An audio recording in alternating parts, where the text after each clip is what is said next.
कवि सम्मेलन देख देख के घर की शीला देवी को शेरो शायरी का बुखार चढ़ गया था। अब वो सीधे मुंह किसी को जवाब ही नहीं देती थी।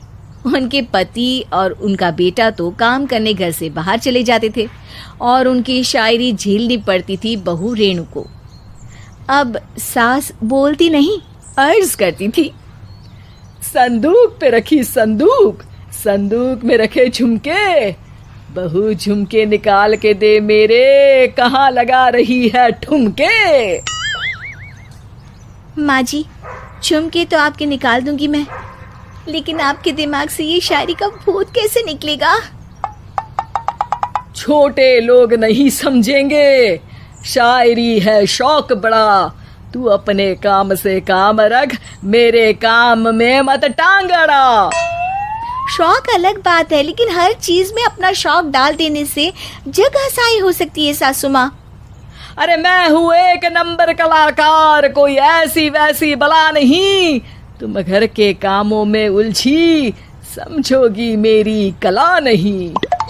ठीक है माँ जी, आप नहीं समझती तो कोई बात नहीं, लाओ मैं आपके झुमके ही निकाल कर दे देती हूँ। बहू सास के झुमके निकाल कर देती है और वहां से चली जाती है। शाम को बहू अपने पति से शिकायत करती है, सुनिए जी, आप माँ को कुछ समझाते क्यों नहीं? अरे क्या समझाना है माँ को? अरे अपनी शायरी थोड़ी कम करे ना। अरे तुमको उनकी शायरी से क्या दिक्कत है?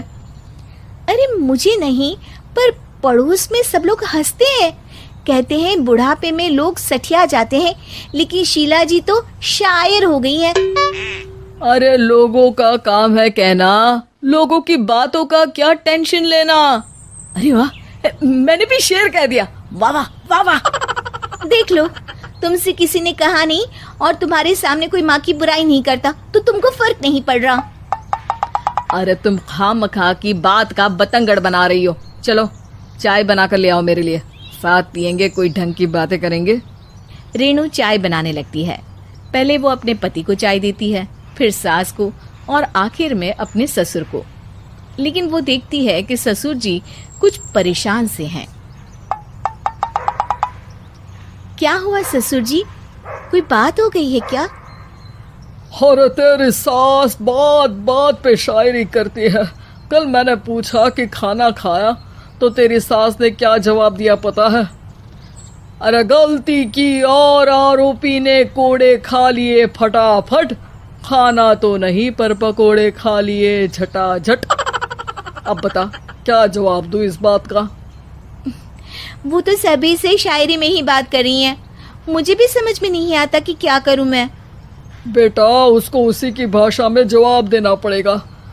मैं तो आम बातचीत में भी उसके सामने कुछ नहीं बोल पाता, शायरी में क्या बोलूंगा भला।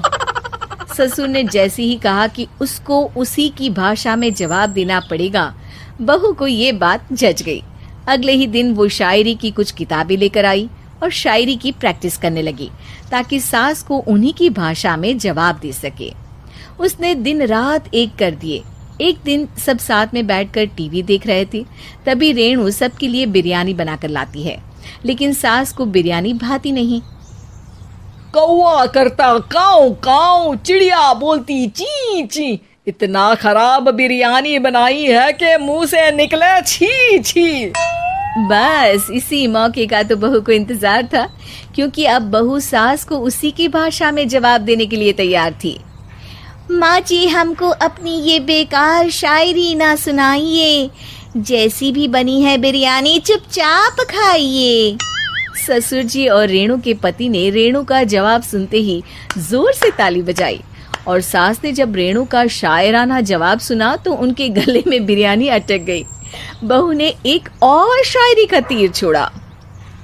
शायरी में बहू के सामने सास हो जाएगी ढेर, क्योंकि सास मारेंगी एक शेर तो बहू मारेगी 1.25 शेर।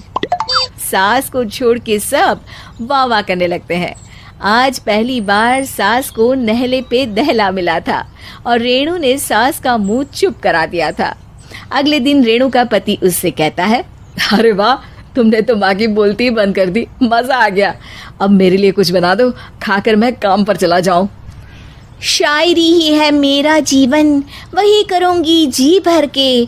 नौकरानी रख लो कोई, काम नहीं करूँगी मैं घर के। अरे तुम क्या माँ जैसी हरकतें करने लगी, सीधे सीधे बात करो ना। हो गई कल शायरी, रोज थोड़ी ना करोगी।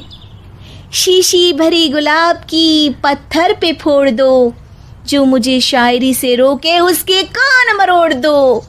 पति घबराकर वहां से चला जाता है और बाहर उसके पिताजी के पास जाकर बैठ जाता है। दोनों अपनी बीवियों की शायरी से परेशान है। ससुर को पछतावा होता है कि क्यों उसने बहू को सास की भाषा में ही जवाब देने का आइडिया दिया। अब तो घर में दो दो शायर हैं। दोनों एक साथ दुखी स्वर में कहते हैं, हम दोनों की ही बीवियां जब से शायर हो गई है, क्या बताएं, जिंदगी एक फटा हुआ टायर हो गई है।